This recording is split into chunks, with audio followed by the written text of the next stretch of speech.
दोस्तों नमस्कार, मेरा नाम है अनुरंजन और आप देख रहे हैं धनबाद न्यूज टेलीविजन। एक सच्चे पत्रकार को यूट्यूबर कहना उसका अपमान है। सही मायने में घर घर केबल के माध्यम से पहुंचने वाले टीवी चैनलों पर आपको अधूरा सच दिखाया जा रहा है, या फिर यह कहें कि सिर्फ सरकार की तारीफ में विज्ञापन चल रहे हैं। वही लोकतंत्र का चौथा स्तंभ कहे जाने वाले पत्रकार को हम यूट्यूबर कर रहे हैं, बल्कि ये सच्चे पत्रकार हैं जिन्होंने कभी भी सत्ता के आगे और जेल जाने के डर से अपनी कलम को झुकने नहीं दिया, सच का साथ दिया।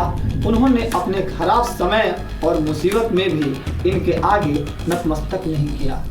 अजीत अंजुम एक भारतीय पत्रकार और लेखक हैं जिन्हें भारतीय मीडिया में उनके निष्पक्ष और बेबाक पत्रकारिता के लिए जाना जाता है। बिहार के बेगूसराय में जन्म लेकर बिहार की धरती से ही दरभंगा और मुजफ्फरपुर से डिग्री हासिल कर अपने ही बिहार की जनता के अधिकारों की बात करने वाला आज इतना बड़ा अपराधी हो गया है कि उस पर FIR हो गई है। आज हर घर के टीवी पर जब गोदी मीडिया का कब्जा है, या फिर ये कहें कि वो गोदी मीडिया जो मुद्दे की बात छोड़कर दिन रात हिंदू मुसलमान के डिबेट में लगा है, जहां लोगों के रोजगार, महंगाई, शिक्षा, स्वास्थ्य के साथ सड़क, अस्पताल की बात नहीं की जाती।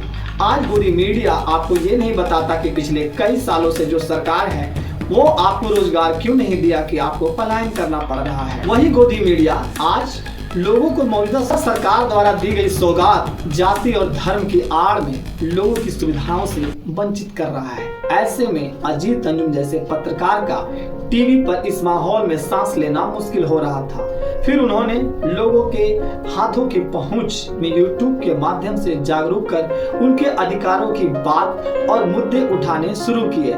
ऐसा नहीं है कि वह सिर्फ बिहार की बात करते हैं, उन्होंने कोरोना से लेकर किसान आंदोलन तक और देश के हर मुद्दे, चाहे वह बिहार का हो या अन्य राज्य की, बिहार वोटर की जांच को घर घर सत्यापन वाली बात ग्राउंड रिपोर्ट तक देने की कोशिश में आज उन पर FIR हो गई है। ये खबर सच्ची और रूबरू करने वाले पत्रकार पर हुई है।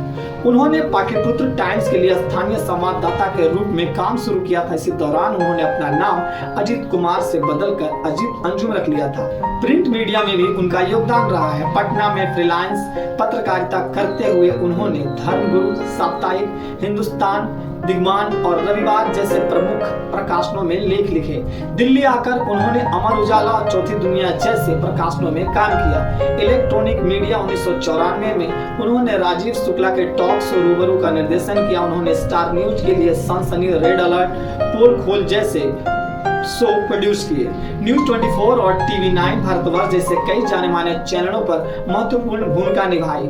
आज इतना बड़ा पत्रकार गलत हो गया क्योंकि उन्होंने सच्ची खबर YouTube के माध्यम से दिखाई। इसके बाद पूरी तरह से स्वतंत्र मीडिया के रूप में काम करने के लिए, जहां उन्हें किसी तरह का कोई रोक टोक करने वाला या बने बनाए स्क्रिप्ट से छुटकारा मिल सके, बेबाक पत्रकारिता करने के माध्यम से, बेबाक पत्रकारिता के मद्देनजर 2015 में इंडिया टीवी को इस्तीफा देने के बाद अजीत अंजुम ने अपना YouTube channel Ajit Anjum official शुरू किया। यहाँ वे सामाजिक मुद्दों और सामाजिक विषयों पर ग्राउंड रिपोर्टिंग करते हैं, सच की जड़ों तक पहुँचते हैं। इसी दौरान बिहार में वोटर लिस्ट को लेकर जो बवंडर उठा है, उस पर ग्राउंड रिपोर्टिंग के दौरान होने वाली गड़बड़ियों पर जो उन्होंने उजागर करने की कोशिश की है कि ग्रामीणों को पावती नहीं मिल रही है और उन पर FIR हो गई है, यह बिल्कुल गलत है। एक पत्रकार को उसका काम ही उसकी पहचान है और लोगों को हक दिलाना उसके कलम की ताकत है। पत्रकारिता की जगत में उन्होंने कई उपलब्धियां हासिल की हैं। 2010 में बिहार में आई भयानक बाढ़ में उनकी रिपोर्टिंग और न्यूज 24 पर राहत लेकर चलो बिहार मुहिम के लिए उन्हें रामनाथ गोयन का पुरस्कार से सम्मानित किया गया। 2013 में रेडिंग अवार्ड, 2016 में फेम इंडिया सर्वे, 2017 में दुष्यंत स्मृति सम्मान। इतने सारे सम्मान और अवार्ड के बाद आज वह पत्रकार जब सच्ची रिपोर्टिंग के लिए ग्राउंड तक पहुंचता है तो वह गलत हो जाता है, उनके तरीके गलत हो जाते हैं। वैसे देखा जाए तो 2014 के बाद सच बोलने वाले को अंधभक्त, देशद्रोही कहते हैं। ये वही लोग हैं जो भीड़ में छुपकर कमेंट में सच का समर्थन करने की बजाय सच बोलने वाले को गालियां लिखते हैं। फिर ऐसे अंधभक्त को कमेंट में सैकड़ों लोग कहते हैं सुधर जाओ, यह पत्रकार तुम्हारा अधिकारों की ही बात कर रहा है। जाने माने पूर्व टीवी चैनल पत्रकार अजीत अंजुम, जो आज किसी पहचान या परिचय के मोहताज नहीं है, उन्हें यूट्यूबर कहना गलत है। यूट्यूब चैनल के माध्यम से ग्राउंड रिपोर्ट के लिए मशहूर पत्रकार अजीत अंजुम हमेशा से सच का साथ दिए हैं, गरीबों और दलितों की आवाज को बुलंद किए हैं। आज जब हर पत्रकार बिक चुका है, या फिर यूं कहें कि सरकार और अपने जान माल की सुरक्षा के मद्देनजर मौजूदा सरकार के आगे नतमस्तक हो चुका है, वहीं चंद मुट्ठी भर पत्रकार ऐसे हैं जो देश के चौथे स्तंभ के नीचे अपनी आवाज को मजबूत कर रहे हैं और जहां गरीबों का हक, शिक्षा, सुरक्षा के साथ साथ वोट देने का अधिकार, सामान्यतः और मानवता के तहत जीने का अधिकार छीना जा रहा है, वहां सच्चे पत्रकार बनकर आवाज उठा रहे हैं। और उनकी आवाज को दबाने का सबसे आसान तरीका है सरकारी काम में बाधा डालने वाली धाराएं लगाकर उनका मुंह बंद कर देना, ऐसा कहना है अजीत अंजुम का।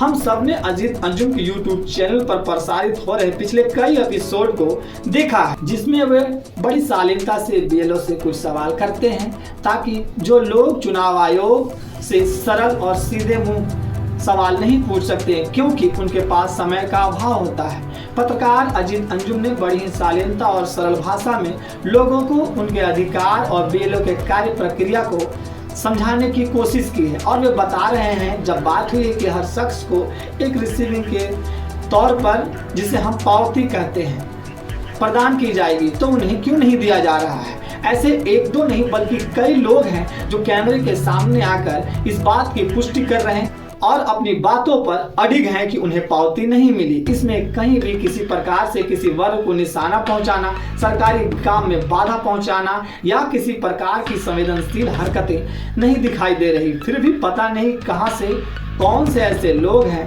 जिन्होंने इस रिपोर्टिंग पर एफआईआर दर्ज की है। यह मामला अब आगे देखने को मिलेगा कि यह कहां तक पहुंचता है। उनके खिलाफ बिहार के बेगूसराय जिले में एक एफआईआर दर्ज की गई है। मामला सामने आया है। पत्रकार अजीत अंजुम ने अपने सोशल मीडिया एक्स के हैंडल से अपने ऊपर हुए एफआईआर की प्रति के साथ पोस्ट किया है। क्या सच बोलने और सच दिखाने के लिए एफआईआर से गुजरना जरूरी है? एफआईआर का संबंध उनकी हालिया बिहार में चल रही विशेष मतदाता पुनरीक्षण अभियान प्रक्रिया पर उनकी ग्राउंड रिपोर्टिंग को बताया गया है। अजीत अंजुम एक वरिष्ठ पत्रकार हैं जो अपनी निष्पक्ष और जमीनी पत्रकारिता के लिए जाने जाते हैं। उन्होंने दावा किया है कि बिहार के बेगूसराय जिले में उनके खिलाफ एफआईआर दर्ज की गई है। यह एफआईआर उस रिपोर्टिंग से जुड़ी है जिसमें उन्होंने चुनाव आयोग द्वारा बिहार में चलाए जा रहे विशेष मतदाता पुनरीक्षण एसआईआर प्रक्रिया में कथित अनियमितताओं को उजागर करने का दावा किया है। पत्रकार अजीत अंजुम ने 13 और 14 जुलाई 2025 को अपने सोशल मीडिया हैंडल पर पोस्ट किया कि उनकी एसआईआर से संबंधित फैक्ट चेकिंग और ग्राउंड रिपोर्टिंग के कारण कुछ लोग बौखला गए हैं। इसे साफ जाहिर है कि उन्होंने बेगूसराय के बलिया प्रखंड में एसआईआर के तहत भरे जा रहे फॉर्म में अनियमितताओं की ओर इशारा किया था। अब बात करते हैं भास्कर में छपे खबर की। बिहार में मतदाता सूची के गहन पुनरीक्षण कार्य में लापरवाही और अव्यवस्था खुलकर सामने आ रही है। कहीं बीएलओ खेत में बैठकर फॉर्म भरे जा रहे हैं तो कहीं व्हाट्सएप से पहचान पत्र मांगकर काम चलाया जा रहा है। पटना शहर में एक मतदाता के घर 2 तरह के फॉर्म बांटे जा रहे हैं। नगर निगम के कर्मचारी सादे फॉर्म पहुंचा रहे हैं तो बीएलए प्रिंटेड फॉर्म दे रहे हैं। जब सरकार द्वारा मुहैया किए गए कर्मचारी की ट्यूनिंग ही आपस में नहीं बन रही है, फिर ऐसे में आम जनता जिसे इन सब चीजों का ज्यादा अनुभव नहीं है वे तो परेशान हो ही जाएंगे। इससे लोग परेशान हैं। लोगों में यह दुविधा है कि वह निगम कर्मियों द्वारा दिए गए फॉर्म भरें या बीएलओ के द्वारा दिए जाने वाले फॉर्म को सही माने। दोनों एक एक फॉर्म ही दे रहे हैं और यहाँ भी अजीत अंजुम की तरह जवाब आया है कि पावती के लिए फॉर्म नहीं दे रहे हैं। परंतु अब बेगूसराय में चुनाव आयोग की एसआईआर की प्रक्रिया में अनियमितताओं की रिपोर्टिंग के बाद उनके खिलाफ सरकारी कार्य में बाधा डालने का आरोप लगाते हुए एफआईआर दर्ज कर लिया गया है। अजीत ने इसे पत्रकारिता के खिलाफ दबाव और प्रयास अपने दावों को सत्यापित करने की चुनौती दी है। पत्रकार अजीत अंजुम की यात्रा एक छोटे शहर से शुरू होकर राष्ट्रीय मीडिया तक पहुंचने की प्रेरणादायक कहानी है, जो उनकी मेहनत, निष्ठा और पत्रकारिता के प्रति जुनून को दर्शाती है। आज एक दो नहीं बल्कि करोड़ों लोग हैं जो पत्रकार अजीत अंजुम को सुनते हैं, देखते हैं और उनका समर्थन करते हैं। रही बात सरकारी महकमे की, तो हम आपकी जानकारी के लिए बता दें कि सरकारी महकमे में काम करने वाला एक मामूली सा मुलाजिम भी अपने आप को उस क्षेत्र का तानाशाह समझता है। अगर मोहल्ले की सड़क खराब बन रही है और मोहल्ले से कोई कह दे कि यह सड़क खराब बन रही है, तो सबसे पहले उस पर सरकारी काम में बाधा डालने की बात कहकर एफआईआर दर्ज की जाती है। बिजली विभाग की लापरवाही से अगर मोहल्ले में खुले तार पड़े हो और उससे कोई अनहोनी की बात कही जाए, तो बिजली विभाग का कर्मचारी इसी बात की धौंस दिखाता और धमकी देता है कि आप पर सरकारी काम में बाधा डालने का एफआईआर दर्ज होगा। बहुत से असामाजिक तत्व के लोग हैं जो सरकारी काम में बाधा डालते हैं। मूर्तियों को तोड़ देने के बाद वहां जब मूर्तियां लगाई जाती है, तब ये लोग उनका विरोध करते हैं। वैसी सड़कें जहां सड़क ही नहीं है और स्कूल जाने में दिक्कत हो और सड़कें बन रही हो और लोग मना करें, ये लोगों पर एफआईआर होनी चाहिए। जिस गांव में बिजली नहीं है और खंभे लग रहे हो और लोग उनका विरोध करें, इन पर एफआईआर होनी चाहिए।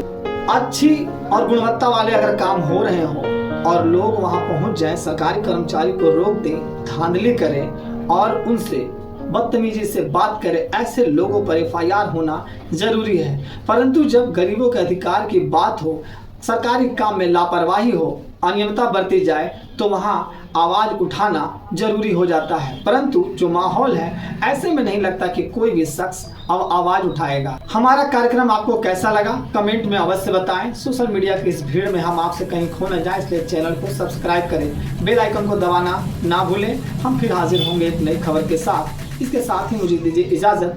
जय हिंद, जय भारत।